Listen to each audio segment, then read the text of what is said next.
ऐसा क्यों है कि ज़्यादातर मेंटल इलनेसेस का कोई क्योर नहीं है। मेंटल इलनेसेस का जब ऑनसेट हो जाता है तो उसके बाद कई बीमारियों के मामले में, चाहे वो जेनेटिक बेसिस हो या ना हो, बायोलॉजिकल, साइकोलॉजिकल, कैसा भी उनका कॉज हो, कई सारी मानसिक बीमारियों के मामले में डॉक्टर्स ऐसा क्यों कहते हैं कि लंबा इलाज लेना पड़ेगा, लाइफ टाइम दवाइयाँ चलेंगी, थेरेपी भी लंबी चलेगी, या शायद कुछ हद तक तो सिम्टम्स में रिकवरी हो जाए, पर किसी न किसी लेवल पर डॉक्टर्स ऐसा बताते हैं कि लक्षण तो बने ही रहेंगे, थॉट पैटर्न या बिहेवियर्स थोड़े डिसऑर्डर वाले बने ही रहेंगे, चाहे वो ऑब्सेसिव थॉट हो, चाहे वो एंजाइटी डिसऑर्डर हो, या चाहे वो डिप्रेशन या किसी और बीमारी के सिम्टम्स हो, वो किसी ना किसी लेवल पर बने रहेंगे। ऐसा बहुत सारे डॉक्टरों का देखना है, मानना है, और कई सारे पेशेंट्स के लिए वो ऐसा कहते भी हैं। इसीलिए वो कहते हैं कि या तो लंबे टाइम तक दवा लो या फिर किसी ना किसी तरह से मैनेजमेंट उनको करते रहनी पड़ेगी और पूरी तरह से क्योर हो जाए बीमारी, ऐसा शायद संभव नहीं है। मतलब ये हुआ कि एक पर्सन को लाइफ टाइम अपने उस साइकोलॉजिकल स्ट्रेस, उन सिम्टम्स को मैनेज करने के लिए कोई ना कोई स्टेप्स लेते रहने पड़ेंगे। ऐसा क्यों है? हालांकि इस पर कहा जा सकता है कि जेनेटिक नेचर है बीमारी का, तो शायद वो लंबे टाइम तक रहेगी, या ब्रेन के अंदर ऐसे स्थायी परमानेंट से चेंजेस आ चुके हैं जिस वजह से शायद अब बीमारी पूरी तरह से दूर नहीं हो सकती। पर जो भी न्यूरोसाइंस या क्लिनिकल साइकोलॉजी या साइकाइट्री में जो भी रिसर्चेस हुई हैं, वो एक बात की तरफ इशारा करती हैं कि ज्यादातर मेंटल इलनेसेस को अगर हम क्योर करने की नजर से देखें तो हमें इलाज की तरफ नहीं, हमें उसकी प्रिवेंशन की तरफ फोकस करना पड़ेगा। ज्यादातर मेंटल इलनेसेस बहुत अर्ली एज में, यानी कि चाइल्डहुड में शुरू हो जाती हैं। Neuroscience, clinical psychology, psychiatry, neuropsychology, neurology, ये जितने भी एरियाज में शोधकर्ताओं ने पिछले करीब 100 साल में जो रिसर्च किए हैं, चाहे वो ब्रेन स्कैन्स की मदद से किए हों या चाहे कैसे भी किए हों, यही देखने में आया है कि ज्यादातर मेंटल इलनेसेस का जो ऑनसेट है वो चाइल्डहुड में होता है, बचपन में होता है। एक बहुत बड़े शोध के अनुसार 50% मानसिक बीमारियां 14 साल की उम्र तक शुरू हो चुकी होती हैं और 75% मानसिक बीमारियां 24 साल की उम्र तक डेवलप हो चुकी होती हैं। मतलब कि ज्यादातर लोग जिनको कोई भी अगर मानसिक बीमारी होनी है वो 50% मामलों में तो 14 साल तक डेवलप हो चुकी होगी और 24 साल की उम्र तक करीब करीब 75% बीमारियां डेवलप हो चुकी होती हैं। इसका मतलब साफ है कि कहीं ना कहीं बीमारियों के इलाज में या ये कहें कि प्रिवेंशन में एक भारी चूक हो रही है। ना ही केवल डॉक्टरों, थेरेपिस्ट की तरफ से चूक हो रही है, साथ ही ये सामाजिक तौर पे एज अ सोसाइटी हम बहुत बड़ी चूक कर रहे हैं, क्योंकि हम मानसिक बीमारी के होने के बाद उसका इलाज ढूंढते हैं, जब तक कि दिमाग के अंदर बहुत स्थायी परमानेंट बदलाव आ चुके होते हैं जिनको बचपन में प्रिवेंट किया जा सकता था। बचपन का जो फेज होता है जिसमें हम 5-6 साल की उम्र से अगर देखें, वैसे तो डॉक्टरों का, रिसर्चर्स का मानना है कि इन्फेंसी से ही इसकी प्रिवेंशन शुरू हो जानी चाहिए, पर मोटे तौर पे जो हम अर्ली या मिडिल चाइल्डहुड की बात करते हैं जिसमें 5-7 साल के बच्चे आते हैं, उससे लेकर करीब 20-22-25 साल तक की उम्र तक के जो युवा हैं, इनका दिमाग डेवलप कर रहा होता है, ग्रो कर रहा होता है और दिमाग में ऐसे बदलाव आ रहे होते हैं जिसमें कि इनके जो न्यूरॉन्स के जो आपस के कनेक्शंस हैं वो धीरे धीरे पनप रहे होते हैं, बन रहे होते हैं। तो ऐसे फॉर्मेटिव ईयर्स में, शुरुआती के सालों में अगर ब्रेन के कनेक्शंस हेल्दी तरीके से नहीं बनेंगे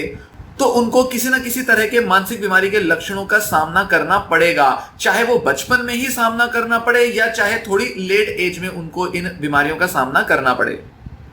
इसके पीछे की न्यूरोसाइंस या जो भी कैसे काम करते हैं, कैसे न्यूरल कनेक्शंस बन जाते हैं, कैसे वो स्थायी हो जाते हैं, कैसे प्रूनिंग का एक मैकेनिज्म है जो काम करता है, कैसे ब्रेन प्लास्टिसिटी के बेसिस पर ये जो स्थायी बदलाव हैं ये आ जाते हैं, इसके बारे में मैं किसी लंबी वीडियोस में डिस्कस करूंगा या कर चुका हूंगा, और इसके बारे में डिटेल चर्चा चाहिए जो किसी और वीडियो में आपको बताऊंगा। पर ब्रीफ में इस वीडियो में इस बात पर ध्यान दिलाना चाहूंगा कि बचपन जो है वो सबसे ज्यादा क्रूशियल है जब हम मेंटल इलनेसेस के प्रिवेंशन या क्योर की बात करते हैं। बचपन इतना सेंसिटिव फेज है आपका, चाइल्डहुड, जिसको कि अक्सर नजरअंदाज कर दिया जाता है। बच्चा है, छोटा है, छोटी मोटी स्कूल की, दोस्तों की प्रॉब्लम्स होती हैं, एकेडमिक्स की प्रॉब्लम होती हैं, ऐसा लगता है कि बच्चा बस जैसे तैसे इनसे निकल जाएगा, चाहे वो 50% मार्क्स ले या 100% मार्क्स ले, चाहे दोस्तों से उसकी बने या ना बने, चाहे वो इमोशनली सेंसिटिव हो या ना हो, जैसे तैसे करके बच्चे पल जाते हैं और जब वो बड़े हो जाते हैं, 17-18 साल के, 20-22, 25 साल के, 30-35 साल के, तो मानसिक बीमारियां डेवलप होती हैं और ऐसा लगता है कि जैसे ये बीमारी तो बस अभी 2 महीने, 6 महीने, 1 साल पहले ही जैसे डेवलप हुई है, पर नहीं। पर्सनैलिटी चेंजेस बहुत यंग एज में देखने में आ जाते हैं। एक बच्चा इमोशनली सेंसिटिव हो सकता है, उसको बहुत एंजाइटी के या सेपरेशन के प्रॉब्लम्स बचपन में हो सकती हैं। बच्चे के स्कूल में, घर के माहौल में आने वाले बदलावों के दौरान अक्सर ऐसे चेंजेस देखने में आ जाते हैं जब बच्चा थोड़ा सा शाई, थोड़ा सा सेंसिटिव दिखाई पड़ता है और आमतौर पर हम ऐसे बदलावों को नेग्लेक्ट कर देते हैं और यहीं पर सामाजिक तौर पर एक भूल हो जाती है। कुछ गलती इसमें स्कूल्स करते हैं क्योंकि वो बच्चे के अंदर आए हुए चेंजेस को पेरेंट्स को कम्युनिकेट नहीं कर पाते, बता नहीं पाते कि आपके बच्चे में प्रॉब्लम आ रही है, जरा इसको डॉक्टर को दिखाओ, साइकोलॉजिस्ट को दिखाओ। और कई बार स्कूल वाले बोलते भी हैं तो भी पेरेंट्स नजरअंदाज करते हैं, सोचते हैं कि स्कूल वाले ध्यान नहीं देते या स्कूल वाले तो जबरदस्ती हमारे बच्चे को बीमार बताने की तरफ बोल रहे हैं या फिर उसके अंदर कमी ढूंढ रहे हैं, हमारा बच्चा बिल्कुल ठीक है। सबसे ज्यादा जो नेग्लेक्ट होता है, नजरअंदाज की जाती है, वो बच्चों की मेंटल हेल्थ की जाती है।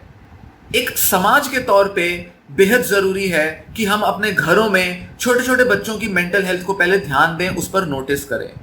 उसको ऑब्जर्व करें कि उनमें क्या बदलाव आते हैं, वो फैक्टर्स समझें, वो ऐसे कारणों को समझें जिसकी वजह से बच्चों की मेंटल हेल्थ प्रभावित हो सकती है। बड़े हो जाते हैं, वयस्क हो जाते हैं, हम अपने आपस के मसलों में उलझे रहते हैं, घर में कोई कलेश चल रहे हैं, लड़ाइयां चल रही हैं, कोई परेशानियां चल रही हैं, हमें लगता है कि बच्चे तो बस पल रहे हैं, उन पर कोई असर नहीं पड़ रहा, पर यही चूक हो जाती है। चूक क्या होती है? चूक यही होती है कि बच्चे की emotional needs, social needs neglect हो रही हैं। कभी कभी तो बच्चा एब्यूज हो सकता है। बहुत से लोग कहते हैं कि हमारा घर का माहौल तो बड़ा शांत था, ठीक ठाक था, पर नहीं।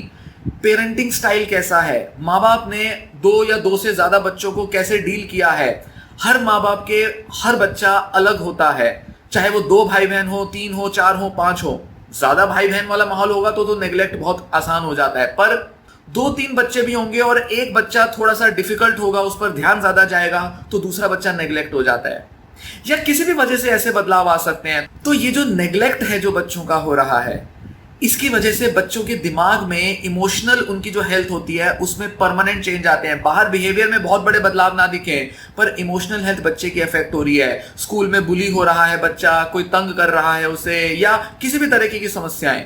इन सब पर ध्यान देना जरूरी है। इसके लिए सेंसिटिव होना जरूरी है। और जब एक समाज के तौर पे हम ज्यादा सेंसिटिव होंगे बच्चों की मेंटल हेल्थ को लेकर, तभी सही मायने में लॉन्ग टर्म में हम इन बीमारियों को प्रिवेंट कर पाएंगे और वही इन मानसिक बीमारियों का एक तरह का क्योर है। तो मानसिक बीमारियों का जो क्योर है वो कहीं ना कहीं बचपन में छिपा है, प्रिवेंशन में छिपा है। और बचपन हम चाहें तो इन्फेंसी तक ले जाएं, बच्चा जब पैदा हुआ उसके 1, 2, 3 साल का जो फेज था वो, या फिर प्रेगनेंसी तक ले जाएं, या जेनेटिक लेवल पर, या कैसे भी, वो एक अलग टॉपिक है। पर हाँ, बचपन बहुत मायने रखता है।